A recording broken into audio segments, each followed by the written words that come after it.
Okay, so we can start with the homage to the Buddha.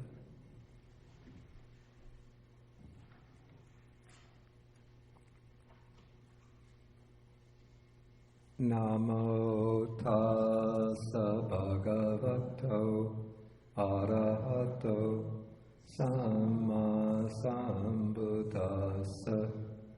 Namo tassa bhagavato arahato samma sambuddhassa.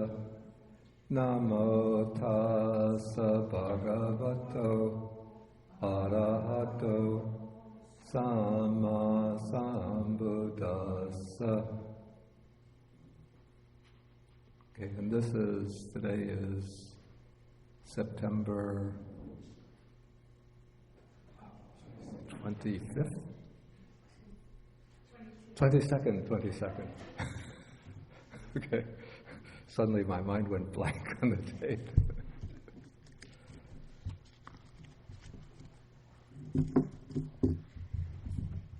Okay, we've been doing the Ratthapala Sutta. This is the story about Ratthapala. And of the Buddha's great disciples, there's a passage in the Anguttara Nikaya where the Buddha declares certain disciples to be foremost or outstanding in particular qualities or particular areas of expertise. The Venerable Ratthapala was declared the foremost of those who have gone forth, that is, renounced the household life out of faith.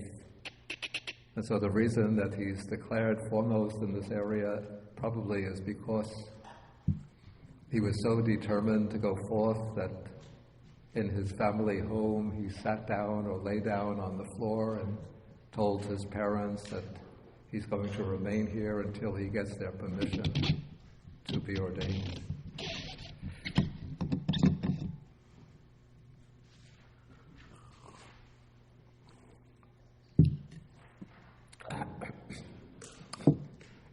Yeah, it's spicy, all right. Okay, so just to recapitulate where we were last week. So after Ratthapala gets permission to go forth, then he's ordained as a monk by the Buddha, and he's gotten permission on the condition that at some point he'll go back to visit his parents. So then after some time, we're told after a short time, or not before long, Ratthapala becomes an arahat, and the commentary says that what's meant by in no long time is 12 years. So then he goes back to his hometown, which is some distance from the place where the Buddha usually teaches, probably about could be 500, 600 miles, so it must be a long walk. And then when he reaches the town one morning, he's going on alms round, and his father is sitting on the veranda or the porch and sees him in the distance. And then when Ratthapala comes in front of the father doesn't recognize him and just thinks that he's one of those dreadful followers of the ascetic Gautama who stole my son from me. And so his father abuses him and scolds him and denigrates him. And then Ratthapala continues on his alms round, and he sees that a slave woman from the family is about to throw out some stale porridge, and he asks her to put it in his own alms bowl. Then the slave woman recognizes Ratthapala by the marks of his hands, feet, and his voice. She reports this to the family. The parents are so joyful that they declare that the slave woman is now released from slavery. They invite Ratthapala to come to the meal, for the meal the next day. And when before Ratthapala arrives, they've built up a large heap of gold and bullion, covered it with mats or with coverings. They've asked Ratthapala's former wives to adorn themselves, to make themselves most beautiful. Okay, so then Ratthapala comes to the family house, and we're on page 682. And when he arrives and sits down, then his father uncovers the pile of gold and bullion and tells him, "This is your fortune. Come, give up this monk's life. Use this wealth to do meritorious deeds. You can give up the training, return to the low life, enjoy the wealth, and make merit." Then his father says to him, "If you would follow my advice, you should take this heap of gold, put it on carts, carry it away, and dump it in the river Ganges, because by reason of this heap of gold there will arise for you only sorrow, lamentation, pain, grief, and despair." Now, one question that I brought up last time, or that arose in the discussion, is whether some of the reports of the narration in the sutta is reporting actual fact, preserved historical fact, or whether part of it is a constructed narrative, maybe a fiction, or maybe it's at least details are filled in based on the imagination of the composers. Then one thing that struck me after the class, it would seem a little strange, it's on page 682. It's the passage which says that, while the slave woman was putting the porridge in Ratthapala's bowl, she recognized the characteristic features of his hands, his feet, and his voice. Then she goes to the mother and she says, "You should know, my lady, that Ratthapala has arrived." Now, it would seem to me a really intriguing question. How would the narrator of the sutta know that the slave woman recognized Ratthapala by the characteristics of his hands, feet, and voice? When we think, maybe she goes to the mother and tells the mother, "Ratthapala has returned." But normally she wouldn't say, it doesn't seem so conceivable to me that she would go to the mother and say, "Lady, I've recognized the features of Ratthapala's hands, feet, and his voice, so that must be him, that monk standing there." And even if she had reported it in that way, it seems unlikely that the mother is going to come back to Ratthapala and say, "Ratthapala, the slave woman recognized you by the features of your hands, feet, and voice." She'd just be so excited that she'll say, "Ratthapala, you've come back." Doesn't that seem to be the case? So it seems that the narrator is trying to make, even if there's a basic scaffolding of the story, which is historical fact, but it seems to me that the narrator is trying to make it maybe more interesting by filling in a detail like that. Did somebody read the Chinese version in the Agama?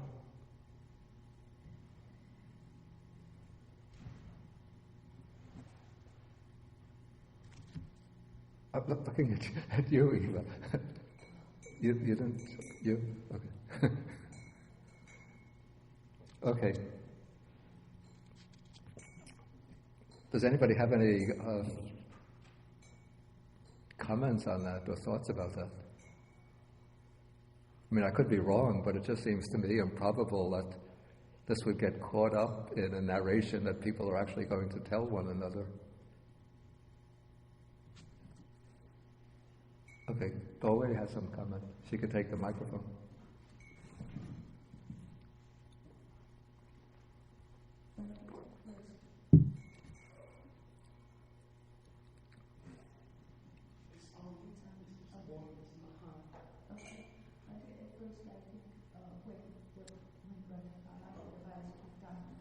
I speak more loudly. When Ratthapala advised his father to dump the heap of gold, Yeah. it's unreasonable. So what he's trying to argue is probably it's also part of the narrator's voice. But after last week, I thought over it, and I think it's probably very consistent with the path of liberation, because even if those heap of gold were used for good purpose, they would just be wholesome deeds Yeah. that will still trigger the future existence in this samsara world. So eventually they will still cause limitation, grief. Yeah. Right. So there could be Ratthapala's true voice in advising his father. Advising the father. Right. Yeah, that is possible. Yeah. But that's not directly connected to the point that I brought up about. I thought Franti's point is to prove if this part is filled up by the narrator, then the advice of Ratthapala could be also another part. No, I think that could be historical fact, actual fact. But the other thing that struck me as a little bit strange last week that I mentioned was in the earlier part of the story, when Ratthapala is still a young man living at home, and then he makes a determination to go forth. When his parents failed to dissuade him from that purpose, then they ask his friends and companions to go try to persuade him. But there's no mention there of his wives. They don't send his wives to go to persuade him. But later, when he returns home, then they tell, the parents tell his wives to adorn themselves in the way that Ratthapala thought that they were beautiful. And so suddenly there's a mention of wives, not mentioned in the earlier part of the story. Again, that seems a little peculiar to me. But some of the explanations that came up last week in the discussion seem to provide some basis for believing that Ratthapala could indeed have been married, but just the wives weren't sent on the scene because at that point they wouldn't have had the authority to persuade him to give up his idea of going forth. Okay, so let's now continue with the rest of the sutta.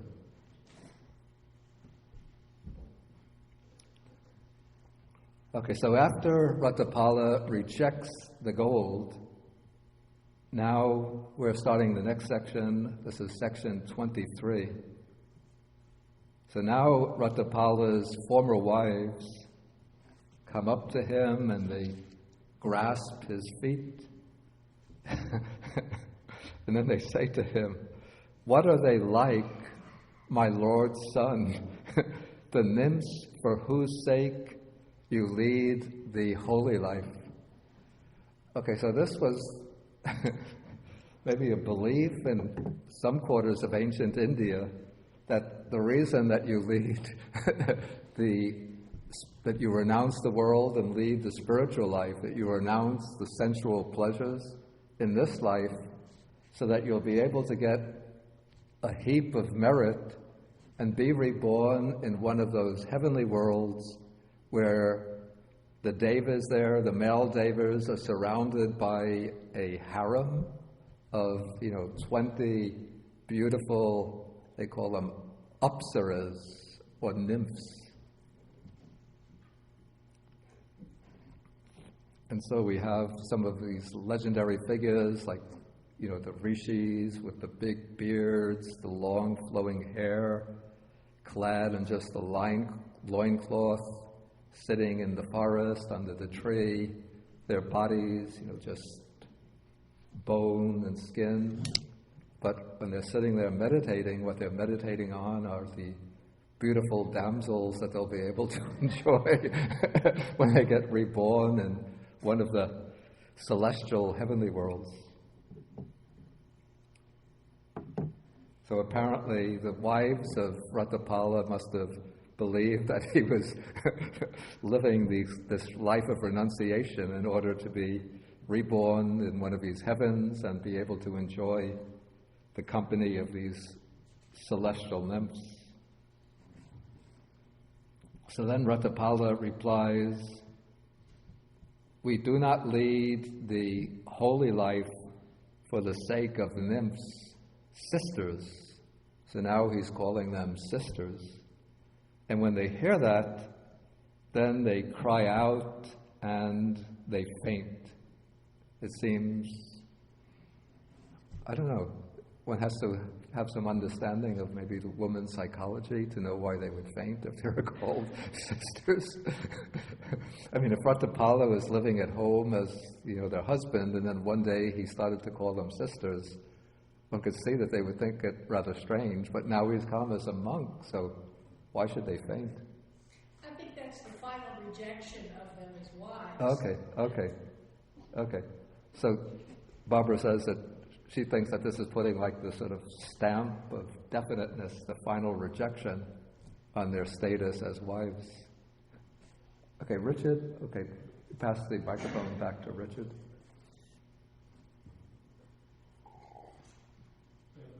In India, the rule against incest is really very strong, and also people are able to class other people in their family very easily. As you simply say, you call someone a sister, and then that means you're committed to treating them as a sister, and all incest rules apply, and that allows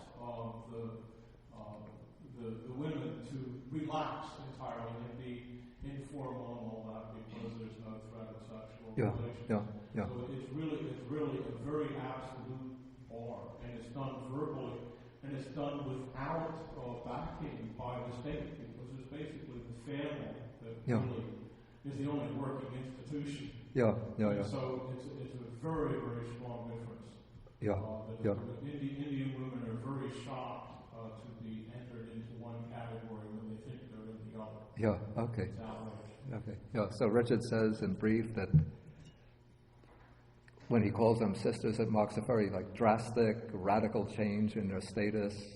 So now it means that once he calls them sisters, that any possibility of a sexual relationship is completely out of bounds. Perhaps I would have been hoping this was like their last hope to drag him back to the household life, and now when he calls them sisters, it means that there's no possibility of that. Suki. I don't know if it's the same in India, but in a lot of Asian countries, especially in Korea, even now, it doesn't have to be like incest or anything. Whenever there are really surprising women. Whenever what? Whenever they have some kind of surprising kind of story or any shocking story. Even now, a lot of women just faint. They faint. Yeah. They probably, in their mind, they need to faint or whatever. But I see a lot of women, when they have children doing something really horrible. Yeah. Instead of being reasonable and talking, first they just faint. So it could be just very simple, like a description of what happens. That's the way I. Yeah. But it has to do something with his labeling them as sisters, because the text says that they call out, "Our Lord Ratthapala calls us sisters," then they cry and faint. Okay, so anyway, let's continue. Okay, so it seems Ratthapala now, though he's in Arhat, he's getting a little impatient with all of these sort of tricks that the family is trying to play on him. First, they tried to lure him away from the monk's life with money, with gold. Then they tried to seduce him back to the household life with the former wives dressed up beautifully. So now he says to his father, "Householder, if there is a meal to be given, then give it, but don't harass me. Okay, so finally the family relents and they present Ratthapala with his meal. Then when he finishes the meal, then he just puts his bowl away, he stands up, and he utters some stanzas, which it seems are mainly addressed, or at least they're referring to the former wives. And I have to say, the way sometimes, like, when there's a news report to take place, maybe if there's been a suicide attack in Iraq or Afghanistan, before the report comes, they say some of the pictures that you're about to see are unpleasant, so if you feel sensitive about these matters, please don't attend to this report. So if you feel rather sensitive about some of the lines that I'm going to read out in the verses, please close your ears or don't read them. Okay. Behold a puppet here pranked out. The puppet is referring to, I guess, to the wives who have been decked up beautifully.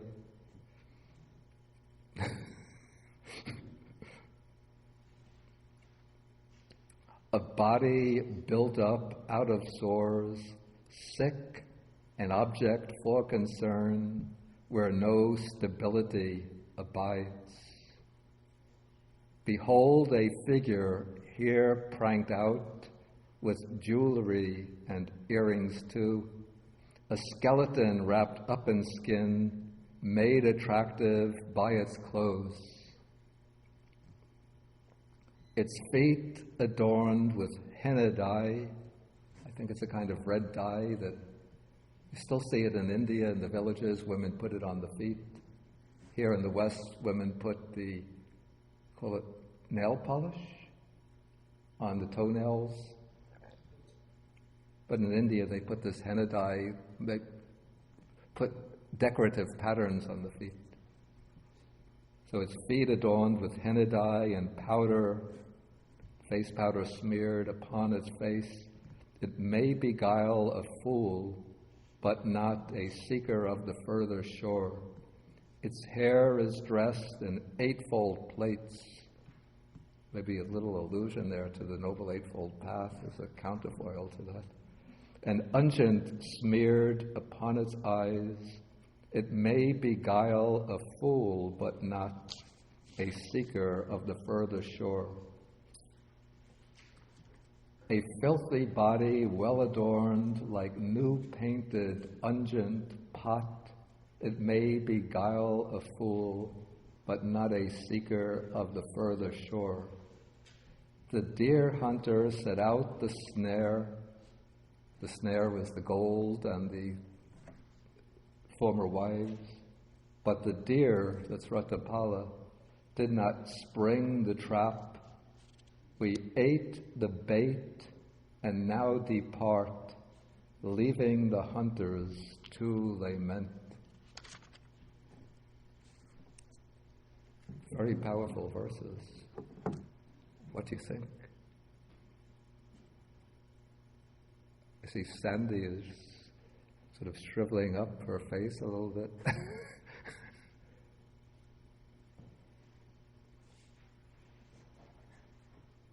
To make you more comfortable, I have to tell you that if there's some tendency in early Buddhism that I don't really resonate so well, it's with this disparagement of the body.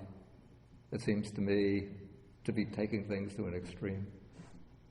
Well, yes, what I was going to say was I think he's done too much meditation in the charnel breath. There is I'm struck by the cruelty. I'm sure he didn't, if he's an arhat, he couldn't have meant to be cruel. That couldn't have been the intention, he must have been teaching. But that's how it's made. Okay, you learned your lesson that we're all sores and skeletons. But don't inflict it on us. It might be the case, again, that, well, I think these verses do come, there's a collection called the Theragatha in the Pali Canon. It has a counterpart in the Chinese Tripitaka.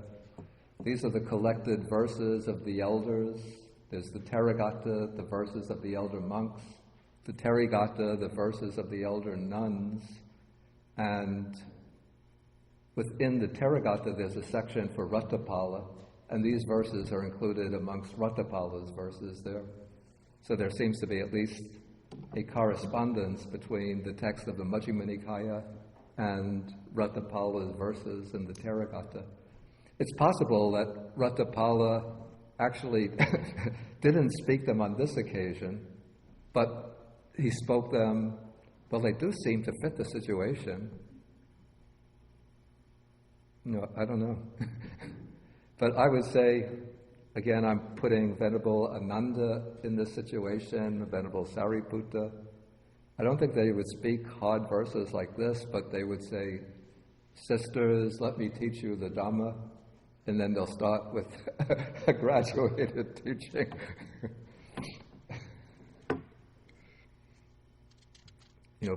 Start speaking about the benefits of giving, generosity, about the benefits of sila or moral observance, and then gradually build up, and then come to the Four Noble Truths, the Noble Eightfold Path.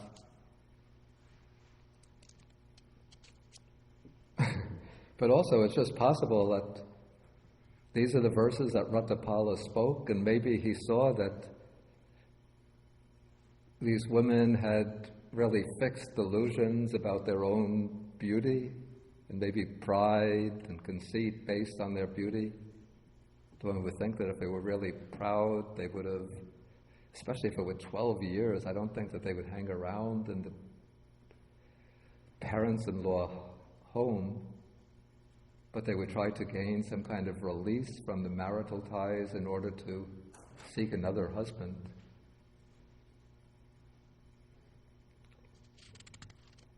I remember there's a sutta in the Anguttara Nikaya where there is a young man who has, I think it was 4 wives.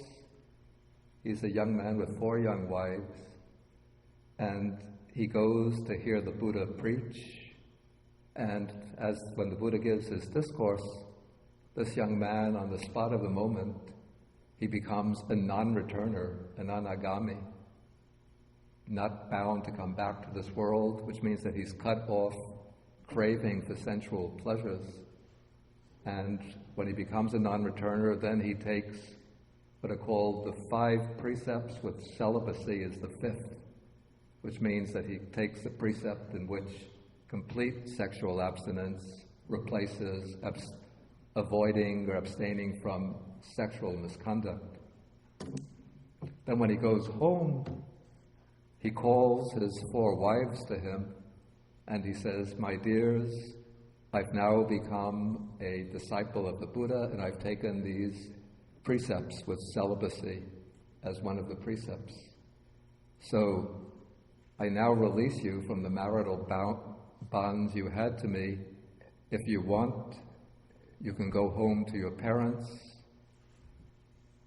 If you want to get married to another man, you can go off to that other man.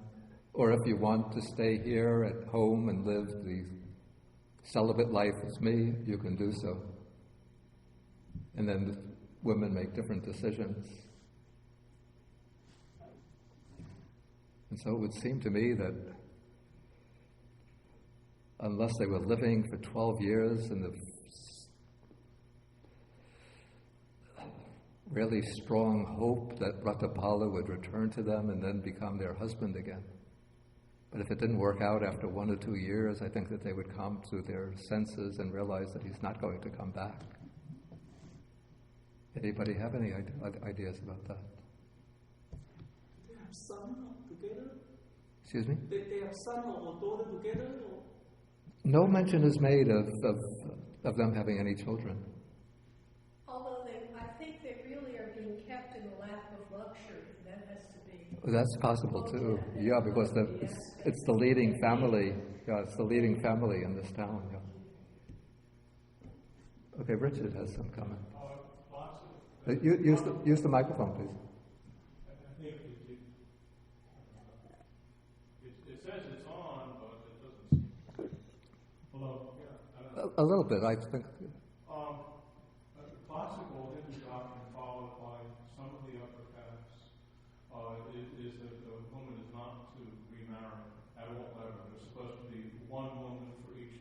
and that's all. That is among some castes. And so it depends, I think, partly on what caste it is and how religious. Yeah. Yeah, and also I don't know whether that regulation would have already been observed in the time of the Buddha. I wonder that might have come in the work that, the Hindu law books, like the laws of Manu, which do come from a somewhat later, several centuries later. Well, and Bedkar wrote long essays about this that Hindus generally repudiate, but it's one of the reasons that Hindus hate Bedkar so much. And Bedkar, of course, actually converted to Buddhism in 1957, but he has a lot of writing on this. So it basically be that they believed that they were forbidden to remarry. But also, as a consequence of that, there is a very strong tradition in India too that aunties are always available. That is, women are not supposed to remarry after their husbands die. So they become aunties and they're supposed to stay in the back room and not have any relations with anyone. But everyone knows they do. Oh, I see. But this seems to be a wealthy, prestigious family. I don't know whether the family would allow the former wives to become aunties. No, I mean, the wealth of the family often would argue for, is often tied to rigidity of religious practice in many parts of India. So it's, the wealth was considered, the goddess Lakshmi and so on. So wealth was considered a godly thing, something in the way that Calvinists considered it. Yeah. Anyway, coming back to sort of the tone, this kind of tone, this way of looking at the body, it seems to me one has to look at the body in, from at least two perspectives. And I have to say, when I was living in Sri Lanka, I did my share of not going to the charnel grounds, which they don't have anymore, but we used to go, it became like the in thing for the monks to do, is to go to, the hospitals have the morgues, and usually the doctors who are working in the morgues are devout Sinhalese Buddhists, and so when monks come, they allow them to come in and to observe the autopsies. And so I've seen a fair number of autopsies, maybe 4 or 5 times. They have the body, it's kept in a kind of box, then they open up the box and they take out the body and they put it on the table. It looks like it's 100% alive. The guy's not moving around, but seems like he's in a deep sleep. Then the doctor will take up the scalpel and put it to the skin, and I'm almost about ready to scream out, "Don't cut him like that!" But he'll cut open the body, and they take out the parts, and they know there's 32 parts mentioned in the classical text, so they'll take out those parts which are tangible, concrete and tangible. Like, this is the heart. Here's the large intestine. These are the small intestines. This is the liver. Could you show me the spleen, please? Okay, that's the spleen. Then the most sensitive part is where they cut open the scalp. Then they have to, they cut the skin of the scalp. Then they have to use some kind of saw, it's like a little saw, and they cut open the skull, and then they take out the brains.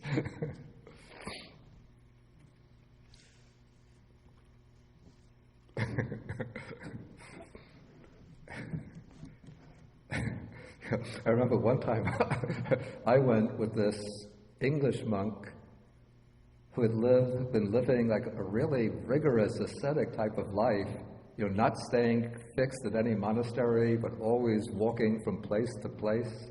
And somehow we met up in Colombo, and we both decided to go to the morgue to observe an autopsy that day.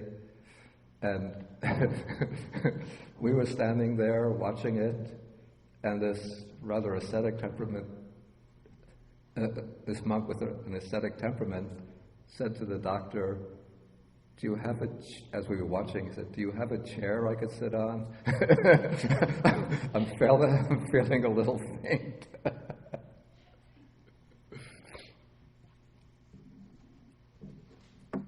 Yeah, but, okay, so from one angle one could see that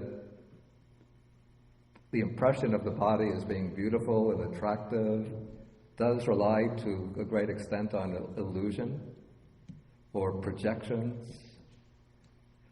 But there's also something, I would say, that's marvelous and extremely intelligent about the working of the body, the way all the different organs and tissues function together with a great deal of harmony to take care of all of the functions.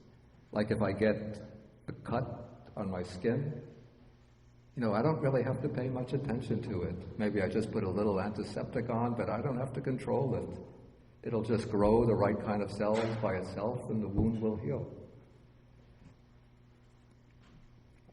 The heart is beating, it's a terrific worker. If anybody should get paid the CEO's salary, it's the heart that's beating away how many times?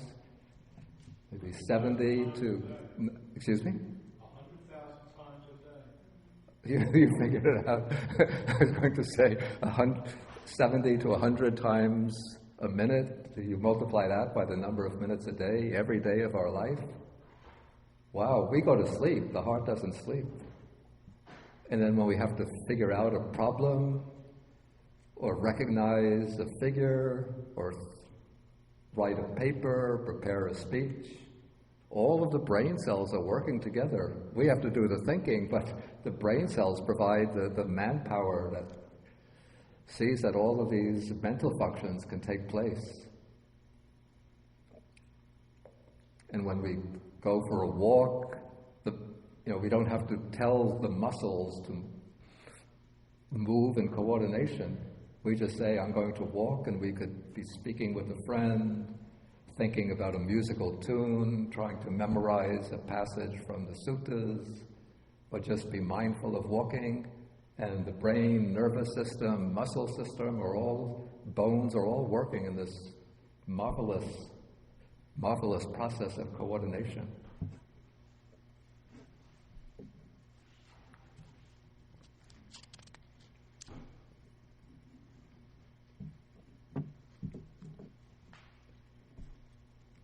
Okay, so anyway, this is Ratthapala now expressing his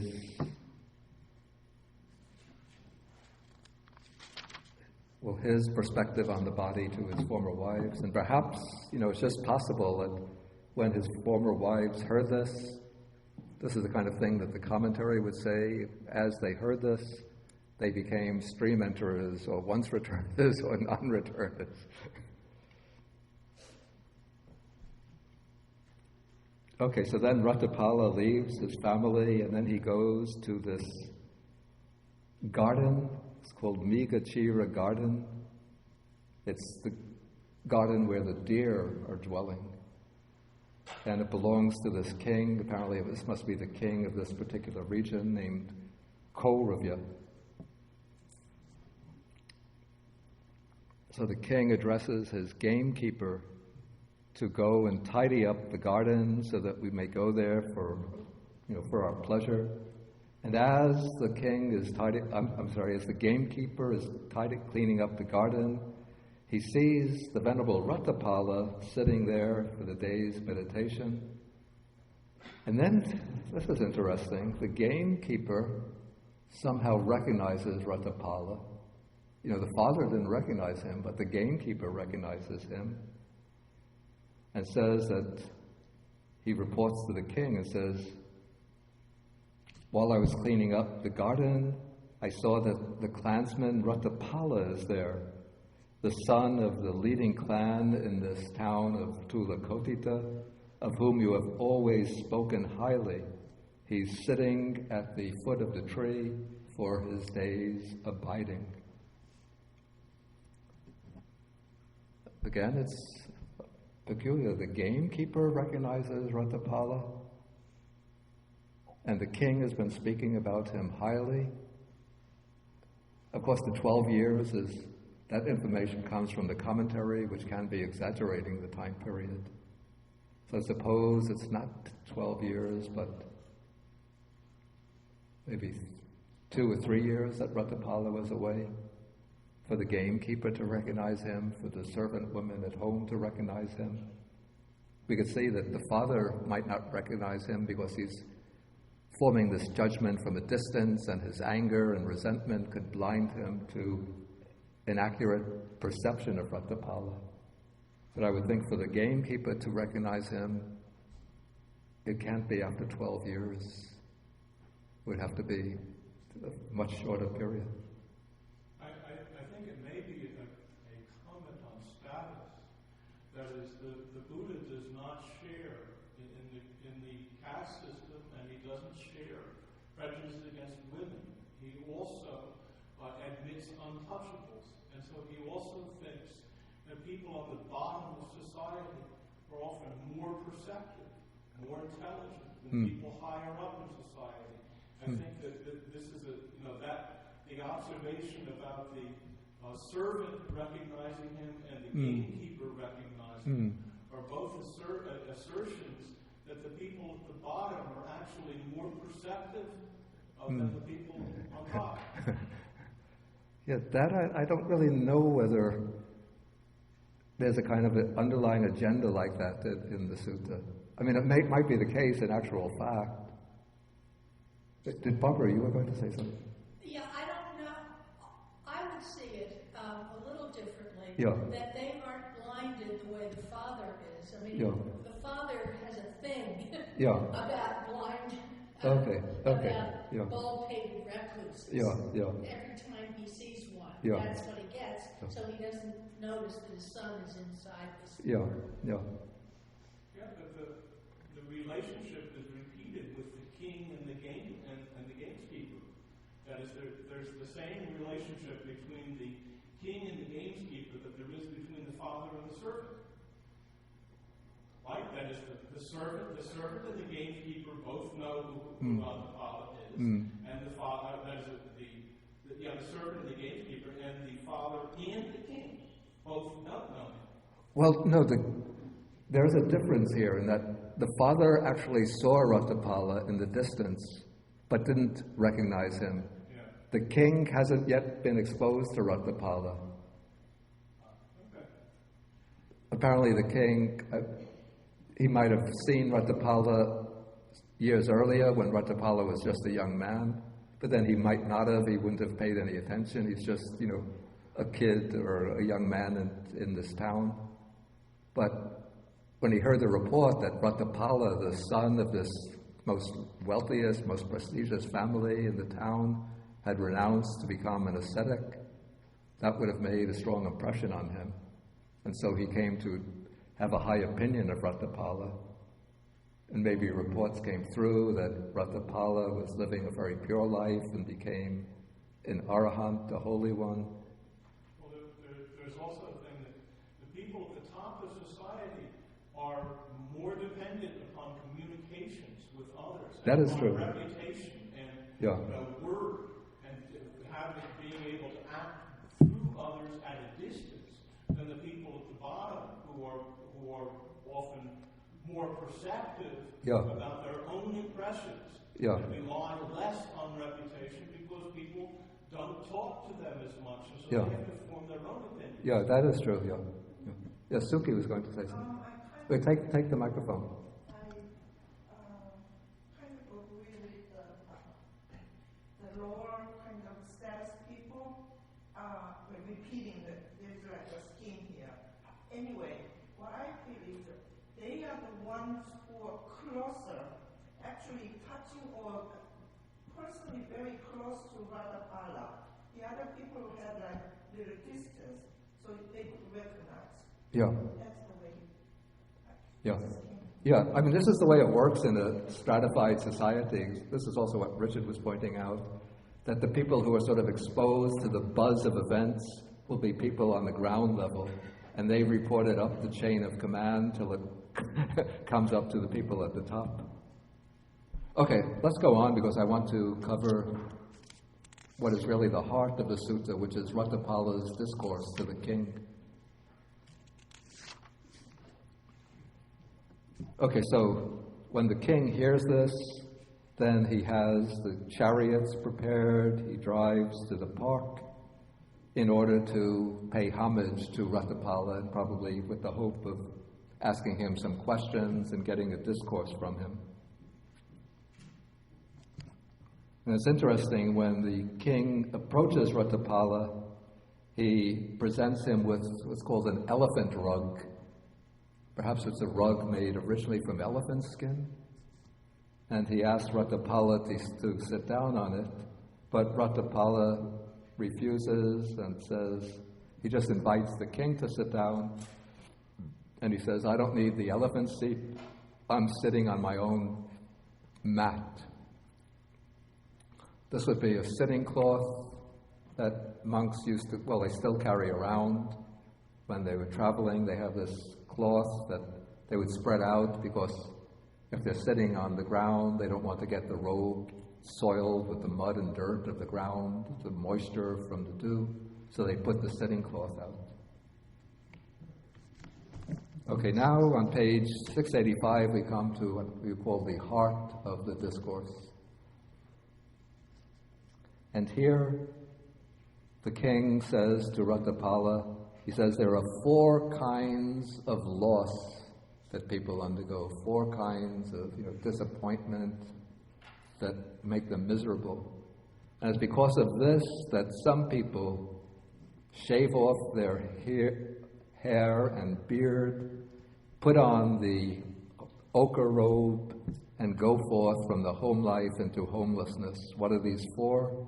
There's loss through aging, loss through sickness, the loss of wealth, and the loss of relatives. Then the king is going to explain each of these. The loss through aging means when somebody grows old, they consider, now I've become an old person, I'm in the last stage of life, no point striving to acquire more wealth, so let me shave off my hair and my beard and go forth and become an ascetic. This had become actually one of the practices that was absorbed into the Hindu system called the 4 ashramas, the 4 stages of life. When you're a young man, you go off, you observe brahmacharya or celibacy, you go find a teacher, and you study under the teacher. The Brahmins would learn the Vedas, young men in professions would study under a teacher to learn their profession. So maybe this would be from the age of 12 to 24. Then, when you become supposedly 24, then you enter the next stage, the stage of the householder, where you marry, you beget a family, you bring up the family, till the children are grown up and can become independent. Then you enter on the 3rd stage, which is called vanaprastha, which means setting out for the forest. So you set out, they say, for the forest, which still means that you can live at home, but you simplify your home, you take up the observance of celibacy, even though your wife can be living at home, and you undertake religious practices, religious study, practice of meditation. And then comes the last stage when you reach old age.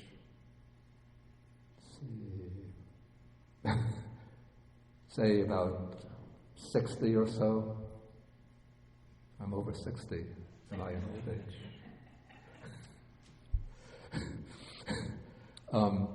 The last stage is called the stage of sannyasa.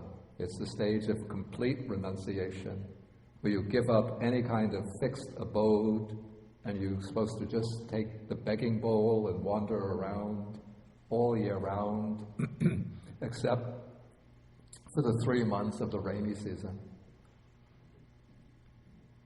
Okay, so this seems to be referring to that, these old men who renounce in old age.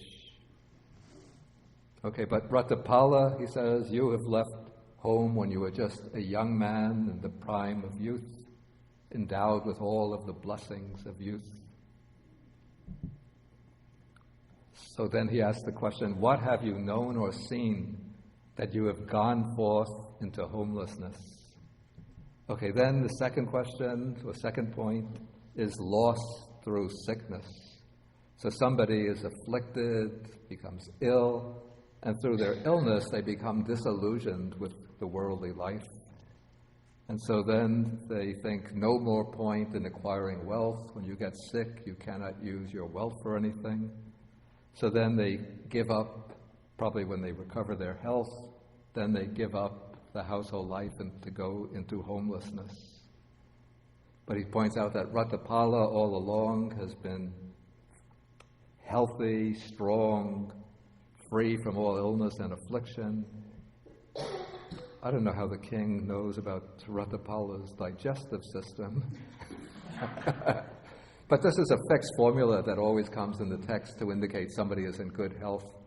So it's just probably just filling in here this formula on the digestive system.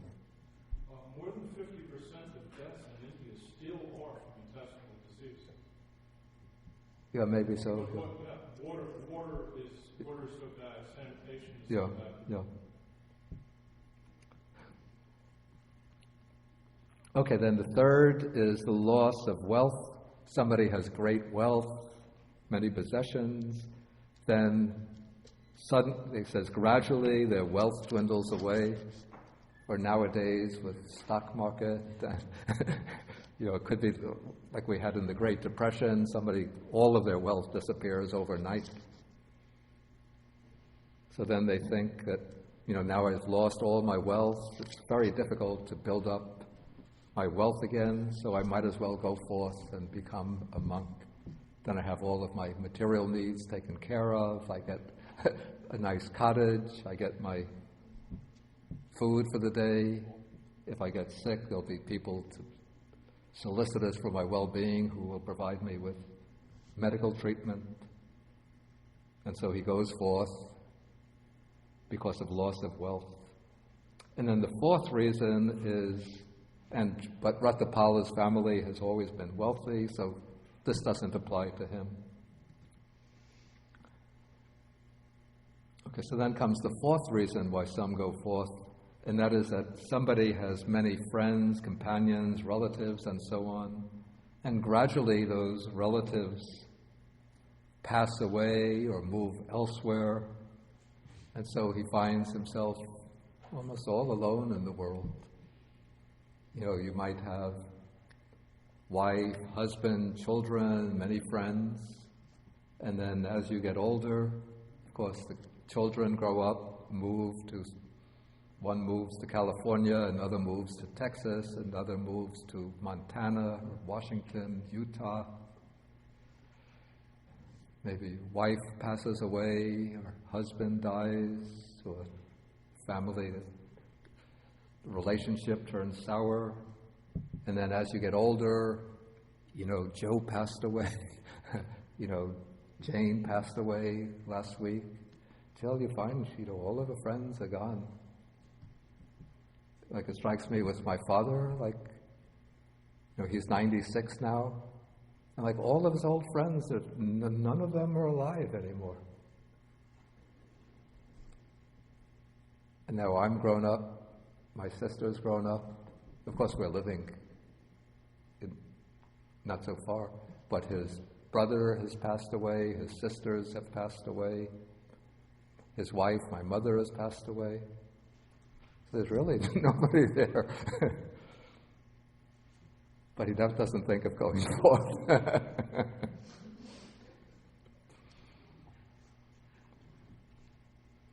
Okay, so when you find yourself all alone in the world, then you think, okay, let me go forth into homelessness. But Ratthapala had many friends and companions, relatives, and so on, right here in this town, so he didn't suffer loss of relatives. So why have you gone forth? What have you seen? What have you heard? What have you known on the basis of which that you've gone forth into homelessness? Now what comes following this will give us the clue as to why when Ratthapala was just a young man sitting in the audience when the Buddha when he first met the Buddha and heard the Buddha gives that discourse to the community, suddenly the idea came into his mind, let me go forth and become a monk. And then Ratthapala was insistent that so far as I understand the teaching of the Buddha, it's not possible for one who lives at home to truly live the perfectly pure spiritual life from making an end of suffering. So now Ratthapala is going to explain his understanding of the Dharma. So he says that there are 4 ways of summing up the Dhamma taught by the Blessed One who knows and sees.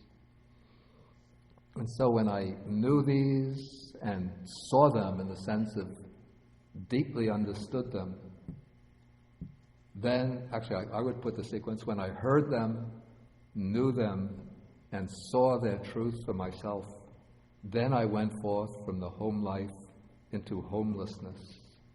So what are these 4 summaries of the Dhamma, or 4 principles? First, it said that this world is unstable. It's swept away.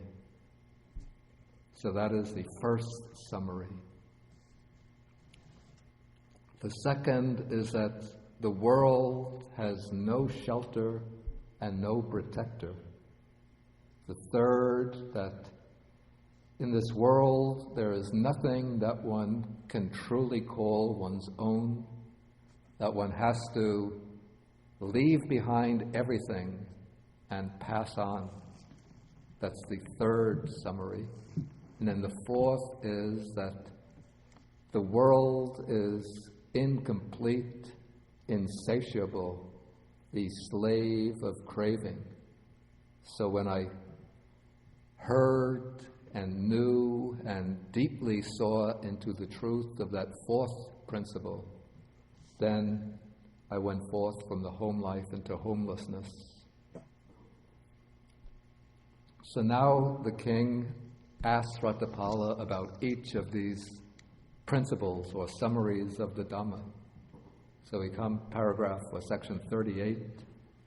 The king says that, Ratthapala, you have said that the world is unstable, it is swept away. How should the meaning of this statement be understood? And now Ratthapala is going to come very much down to earth, so to speak, and speak to the king very directly in terms of his own experience. What can a king experience in his own life that's going to bring the truth of the Dhamma home to his own heart?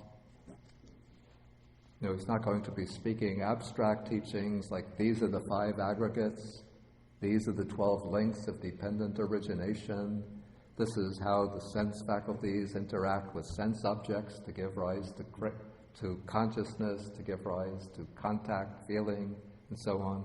But he's going to speak, in very concrete terms that the king can just reflect back on his own living experience and see that these principles can be confirmed from his own experience. Apparently this king is somewhat older. In fact, you will see that he's actually probably quite old. So Ratthapala says, what do you think, O king, when you were 20 or 25 years old? Weren't you an expert rider of elephants, of horses? You were an expert charioteer, expert in archery, in swordsmanship. You had strong thighs, strong arms, and you were capable in battle. So this king would have been trained as a prince in all of the military arts so that he would be able to be a strong and courageous and capable leader of his state. So the king says, yes, in fact, I was so strong and so powerful that sometimes I wondered if I had supernormal power then. At that time, I didn't see anybody who could equal me in strength. So then Ratthapala asked the king, are you now as strong in thighs and arms, as sturdy and capable as before? And then the king confesses, "No, Ratthapala, now and again this is a stock passage on old age, I'm old, aged, burdened with years, advanced in life, come to the last stage, my years have turned 80. So he's 80 years old. Sometimes, and this is really very concrete and picturesque, sometimes I mean to put my foot here, and my foot winds up someplace else. You know, if you've ever seen sometimes an old person walking,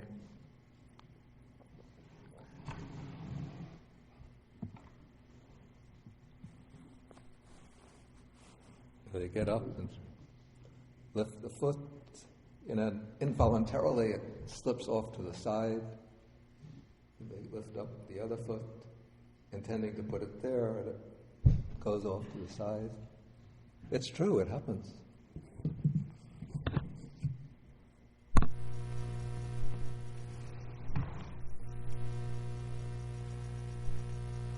Okay, so this is the meaning of, Ratthapala says, this is the meaning of that summary of the Dhamma, that the world is unstable, it is swept away.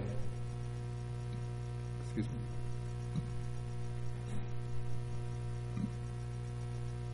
me. I think this line comes from, at least it's alluding to a verse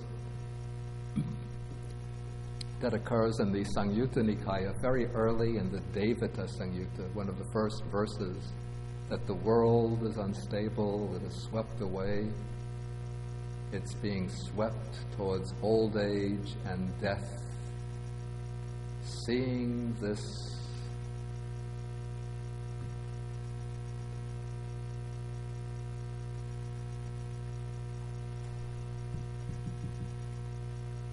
something like seeing this danger in life of the world, one should do deeds of merit that bring happiness. That is a verse the Deva speaks to the Buddha.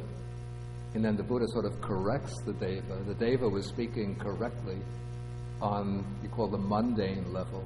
That's the level of doing meritorious deeds. But then the Buddha corrects the Deva and says, life is unstable, it is swept away, one is being driven towards old age and death. Seeing this danger in life in the world, the seeker of peace should not grasp the world's bait. So the Buddha here, he's pointing towards not doing deeds of merit, but not becoming attached to the worldly enjoyments. Of course, even the seeker of merit, or the one who does merit, seeking happiness, is still seeking some kind of mundane or worldly happiness. But the one who wants liberation realizes that even the mundane happiness that will come in the heavenly world through merits, even that is unstable and swept away.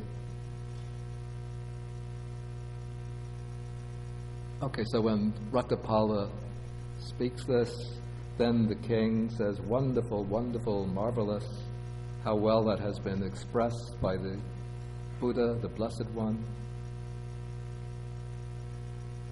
And then he moves on to the next summary of the Dhamma. He says,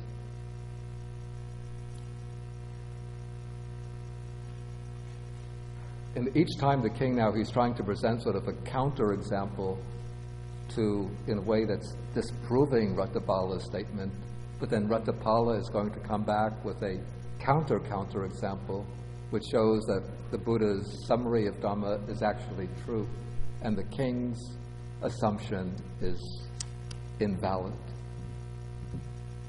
So the king says, Master Ratthapala, there exist in this court, these are, I think, the four parts of the Indian army: elephant troops, cavalry, chariot troops, and infantry. And they can conquer any threats to us. But you say that in the world there is no shelter and no protector. So aren't you wrong about that? Because we have protectors, we have these branches of the army to protect us. So now Ratthapala is going to give his own counterexample. He says, what do you think, O king? Do you have any kind of chronic illness?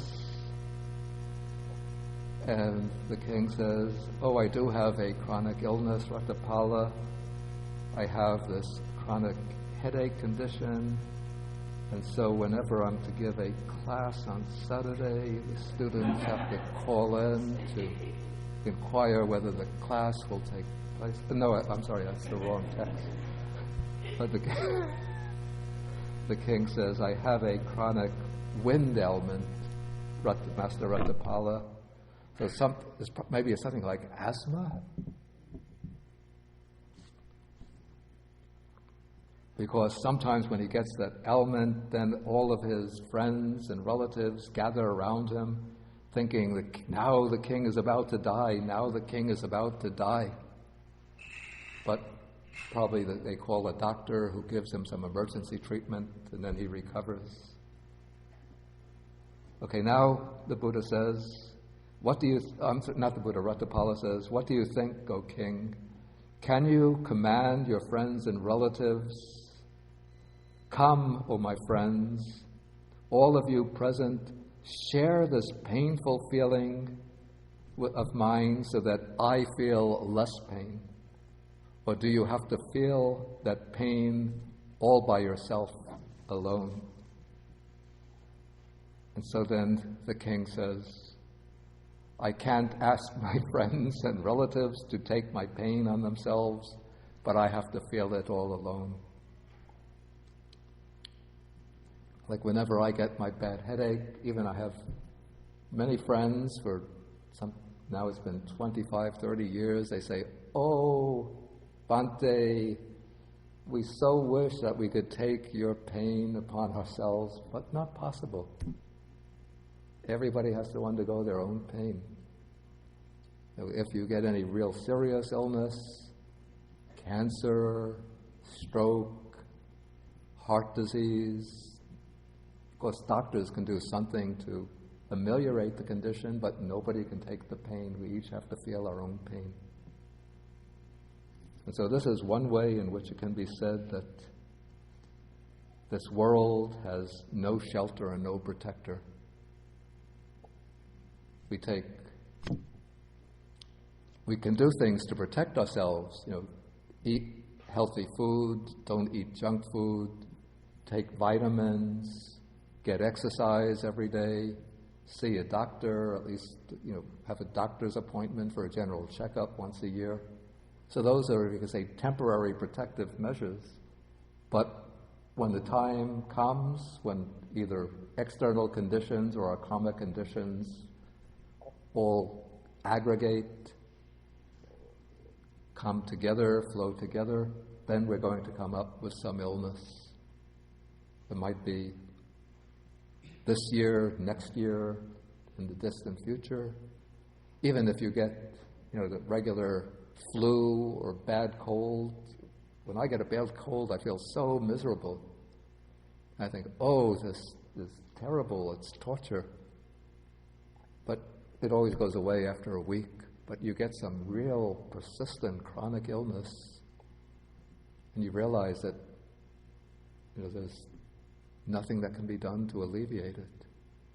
So you feel like you have no protector anymore. Of course, we always have as the ultimate protection the Buddha, Dharma, Sangha, and the path.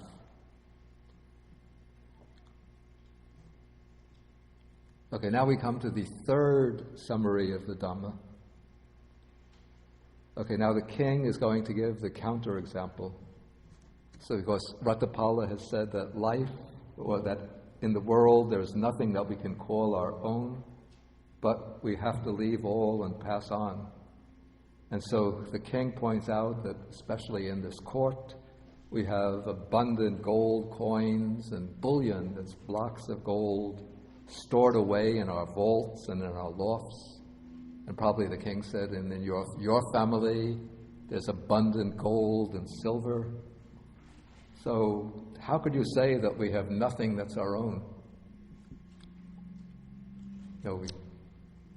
Even though we might not have abundant gold and silver, but we have a nice home, a good bank account, maybe you own some stocks and other securities, you have a nice car, good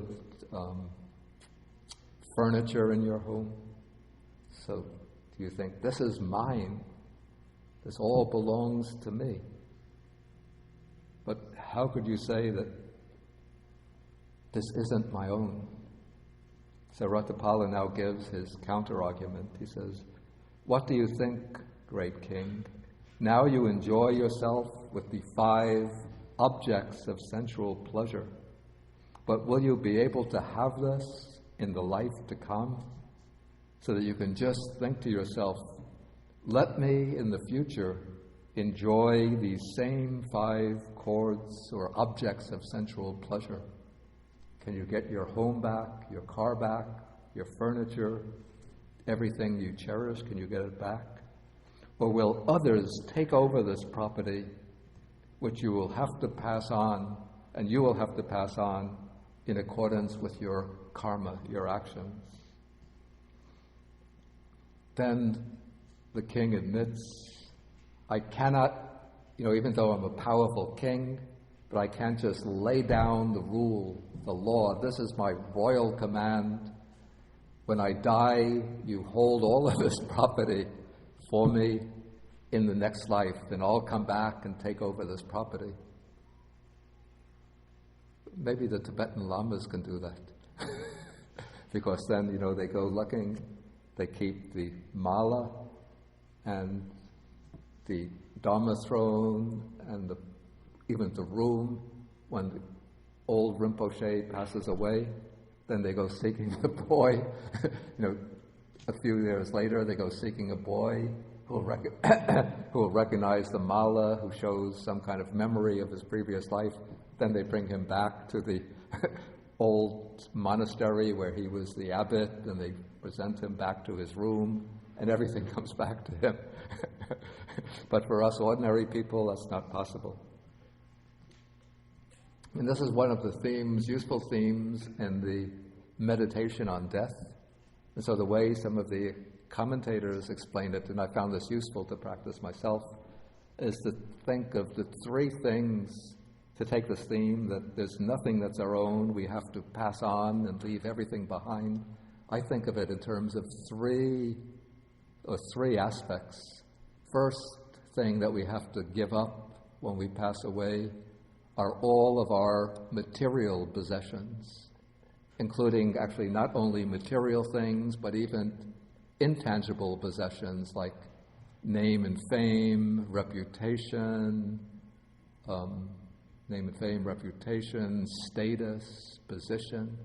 All of this has to be given up when we die. So somebody can be the CEO of General Electric, General Motors, like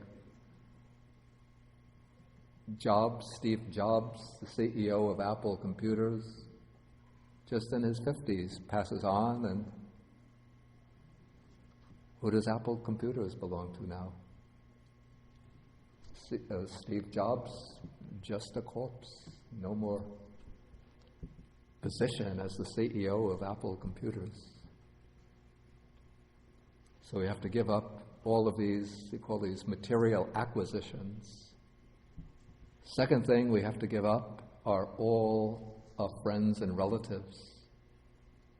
So the mother has to give up her children, father has to give up his children. Sometimes, if the child is to die first, the child has to give up mother and father, brothers and sisters, all of our friends, our colleagues, our teachers, our students. Everyone has to separate. And what is the third thing that we have to give up when we die?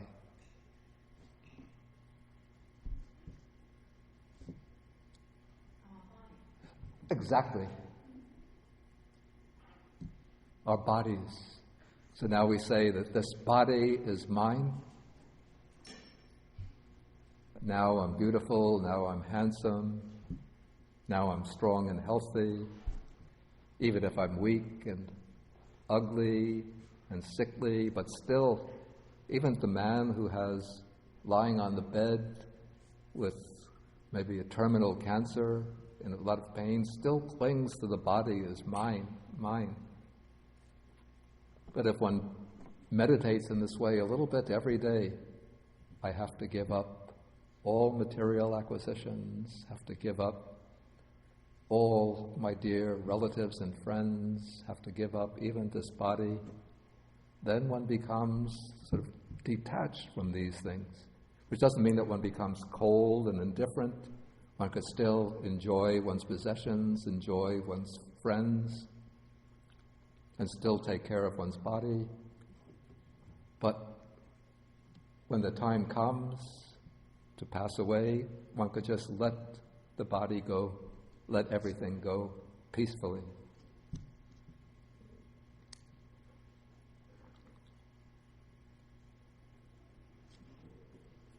Okay, then the last one, we come to the fourth one, the one this is quite interesting one.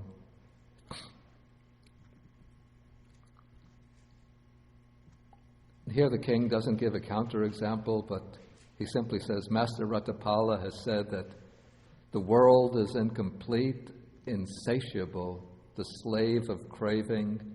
How should the meaning of this statement be understood?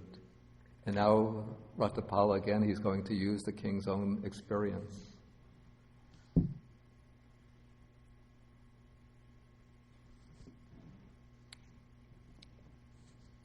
He says, what do you think, great king? Do you reign over the Kuru country?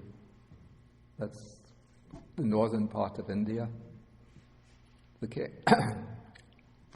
king said, excuse me.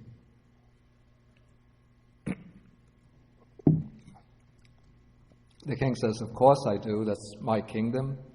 Then Ratthapala says, suppose a trustworthy man, a messenger, came from the east and said to you, you should know, great king, I've come from the east, and there I saw a large country, powerful, rich, crowded with people. There's plenty of elephants there, plenty of cavalry and so on, plenty of ivory, gold, bullion, plenty of women for wives, but your army is strong enough to conquer it. If you want, just go ahead, and it's yours. So what are you going to do? So the king will say, I'm satisfied with one realm, it's enough for me. Why do I need the eastern country? Nowadays, it's like saying, well, actually, this is what's going on. The ice of the Arctic is melting. It's reached the greatest extent of ice melting in all of history. We should be in a panic. The world is changing. But what are the CEOs of the oil companies and the gas companies thinking? We have to change our sources of energy. We can't let this go on. No, they're thinking, wow, new opportunity has opened up. We can now go drilling in the Arctic and get new sources of oil, new sources of natural gas. So this is the way the world is insatiable, a slave to craving. So the king is going to think, when he hears this, when he's asked this question, what would you do? He says, we would conquer it and rule over it, Ratthapala. You think I'm a fool? Of course I'll conquer it. Okay, then the same thing happens, the west, north, east. We did the east.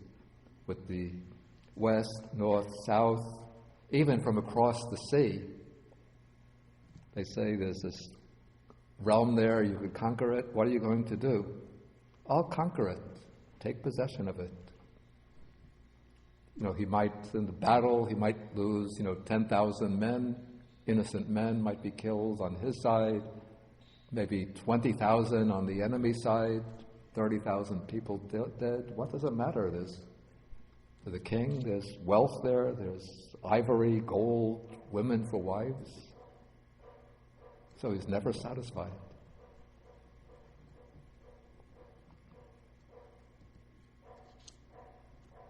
Okay, so each time the Ratthapala gives his explanation, the king rejoices, and then Ratthapala sums up and says that this, when I heard this and knew it and saw it for myself, then I went forth from the home life into homelessness. Okay, and then after Ratthapala gave this explanation, then he spoke these verses. Basically, the verses are pretty much just stating in verse form the principles that he's already explained. So I won't go through the verses here, but you can read the verses on your own. But just now I'll ask if there's any questions about this or any comments.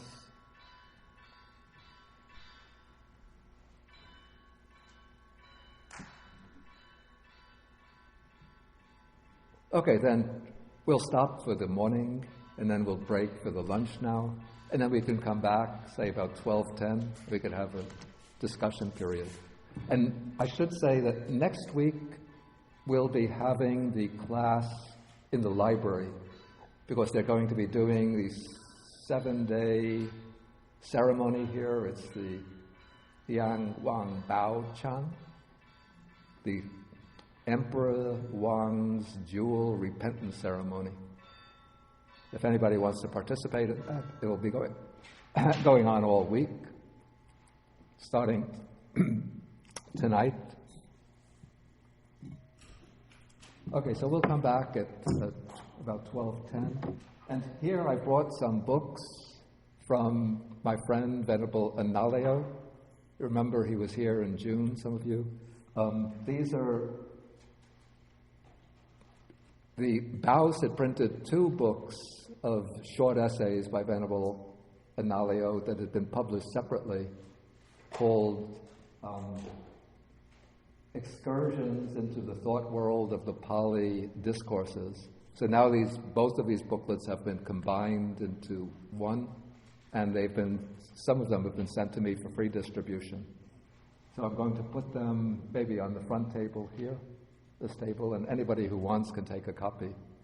And they are very good, very short, but very, very scholarly essays on different themes that occur in the Nikayas. Okay, so let us end with the sharing the merits, verses to share the merits.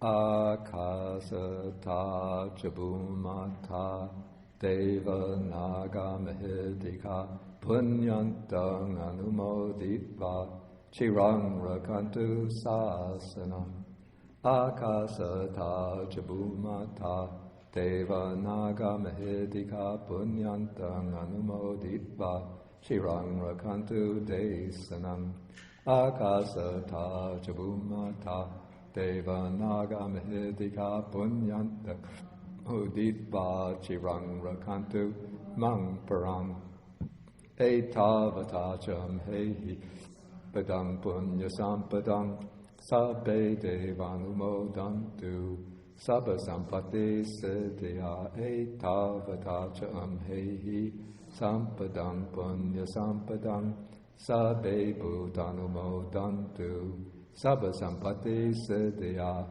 Etavatacham Hehi Sampadang Punya Sampadang Sabbe Satanumodantu Sabba Sampati Siddhya Pavag Upadaya Avichihetato Etantare Satakayupapana Rupiya Rupicha Sanya Sanino Dukha Pamuchantu Pusantu Nibuting.